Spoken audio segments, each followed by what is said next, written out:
Hey everyone. How you doing? I'm doing well. Are we doing an interview before we do anything? We're doing a brief interview. We are? Awesome. This is an intimate occasion. All hip-hop lovers. Hey guys. How's everybody doing? You know, this is an honor because this is our second time, Dallas, Penn and I, our second time interviewing Gene Grae. Wow. It's better than the first. How you been, Gene? I've been awesome.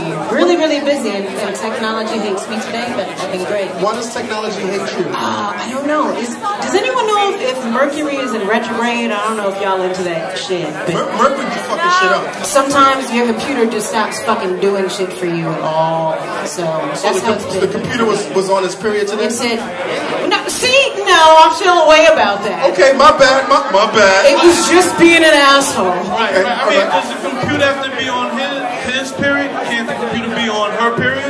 And then that would be weird.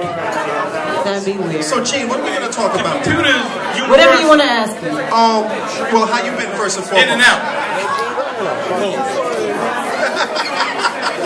Where is this interview going? How you been? You look great. Thank you. Southpaw. Like Southpaw. Gene Grae, Southpaw. Gene Grae. Hey, So how do you feel about the entire audience crushing on you? I don't know if it's like the entire Audience, so y'all crushing on Gene Grae? Wow. You are loved. Hip hop. Sexy. You know, I have a little story to share. Oh. And I shared this with you a couple of months ago. I moved into a neighborhood, into a new house about 6 years ago. And one day I was walking down to my crib and I saw Gene Grae on the block ahead of mine. Not selling that. Just on the stoop. Just on the block. And I was like, oh shit, Gene Grae lives there. So every now and then I would drive out and stalking Gene Grae a little bit. But it was a friendly kind of stalk because you're incredible. You are incredible. I did stalk. Right, you was there to keep us safe. Yeah, I was there to keep him safe. I was keeping the hood safe. I assume it was Bed-Stuy at the time. It was Crown Heights. Crown Heights. Heights. Hey, I still live there. that's what's up. I like your mixtape that dropped recently. Thank you. I'd like to thank anyone, because we did Cookies and Comas for free, and it was basically a let me get my rapidy rap shit off before we go into all the stuff for the album. And tell us about that title and the concept. Cookies and Comas kind of came out of the title for Cake of Death, and I wanted to make it something that, you know, was different but still tied in, and it's all the same person, because I think what we've lost in hip-hop over the years is the ability to be versatile, you know? That you have to be one thing, because you really just don't. What it is, you're a different person from every hour to hour and day to day. So just to be able to showcase that is really fucking important for me. And that was like 7 people. Fuck y'all, the same people the other time, the rest of y'all? No, everybody else had a drink in their hand. Alright. Everybody else had a drink in their hand. Fucking whistle or something. Salute the bartenders tonight. Come on, hip-hop. Come on, Southpaw. It's hip-hop tonight. Now, when we were backstage, Gene shared with me that she had something to share with the crowd. You had an observation about the crowd. Yeah, they're okay. Y'all just okay? Exactly. Wait a minute. Are y'all just okay? There's been... There you go, Internet.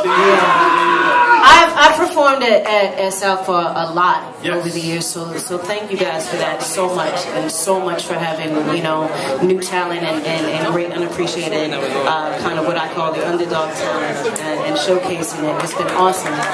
But most of the times, I kind of always have to get on stage and yell at people and be like, can y'all act like y'all a hip-hop audience and shit? And when you get home, I see that on Twitter and on your Facebook, you enjoyed it so much, but you're enjoying it through like a different part of yourself. So if we can do something for the time that I'm on stage, and you guys can actually move up to the front of the stage and act like you're at a show, and it's not just a show, it's the fucking last night here, man.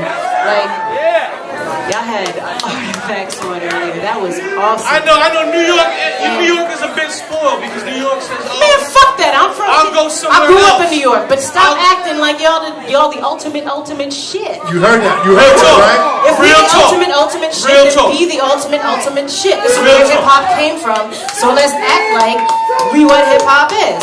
Move the fuck up to the front and enjoy the show. Take your shirt off. Like it's a rap take your shirt off. I want the entire audience to take your shirt off tonight. Maybe not. Gene, tell us some of your more special moments performing on the stage. There's been a lot of times over the years, it's been that I've gotten to just debut songs and work shit out and really have I like performing in big places, but having like an intimate audience where you can stop and talk to people is always awesome. And Southpaw has always been able to do that. And about a month and a half ago, I think, it was after a bunch of shows had gone on for the night, and we stayed here till about 6 in the morning, just playing. I was playing my new album and just drinking. It's some New York shit. There's a lot of old New York shit that has definitely gone, and I appreciate the institutions that support real artists and real music, and Southpaw has been awesome for that. And thank you, Southpaw. Thank you, Southpaw.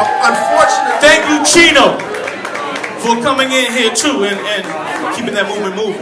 Unfortunately, hip-hop. A lot of venues in New York are not as organic as they once was. So, you know, I definitely understand how the presence of Southpaw will be missed. Yes, definitely. But at the same time, it's not a death, it's a celebration. Yes. It is. Yes. It's definitely a celebration. Tell us about your up-and-coming album. Cake of Death is coming out. Cake of Death. It'll be out in the summer or sometime when it's really warm. But the idea is, I think that a lot of people have been like, where's the fucking album? Where's the fucking album? And where's the fucking album? The deal is that a lot of people put out albums and then it's gone in the next 3 weeks. And you put out a lot of, I know I put a lot of work and dedication as my entire team has into this. So what I'm trying to bring back is the idea that it's not necessarily a single, or it's not necessarily, you know, have some patience with some art that's being brought to you. And we definitely take the time to do it well and present it to you as projects. So, and I don't really see anyone stepping into my lane because I'm me. Because they can't. Because they can't step in your lane, G.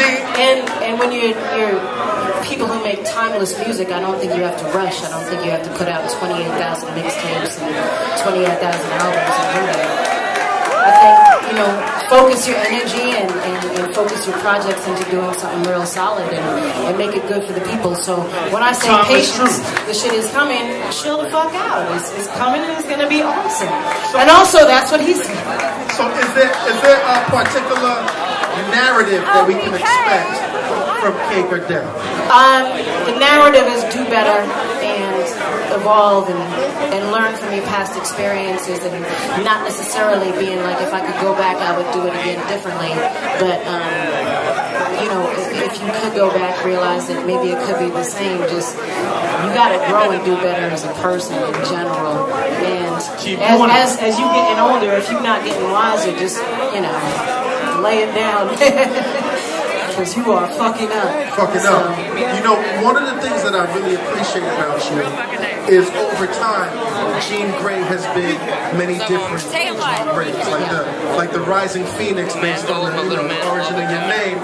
Jean Grae continues to rise and rise and rise. Who is Jean Grae right now?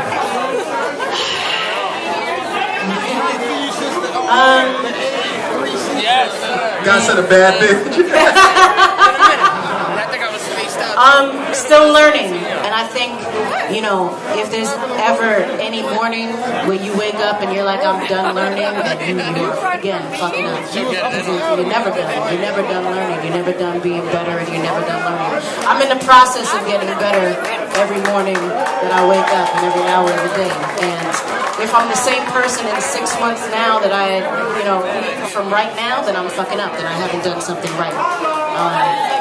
So yeah, just constantly evolving and hoping to be a better person. I'm not perfect, and I'm not ever trying to be perfect. I'm just trying to get there. Real prolific question. What did Jean Grae have for breakfast this morning? Black coffee with vodka. Black coffee with vodka? What? What? Other than Jean Grae, what did Jean Grae listen to this morning? This morning? What did I listen to this What's the morning? last thing you listened to? Other than Jean Grae? And artifacts. I'm not sure. I think it was some shit I was writing to, and I haven't written to a lot of shit in a while, so it was probably the last thing I was writing to last night. And then this morning, might have been the Black Keys, I think, possibly. All right. And what's your recent favorite movie?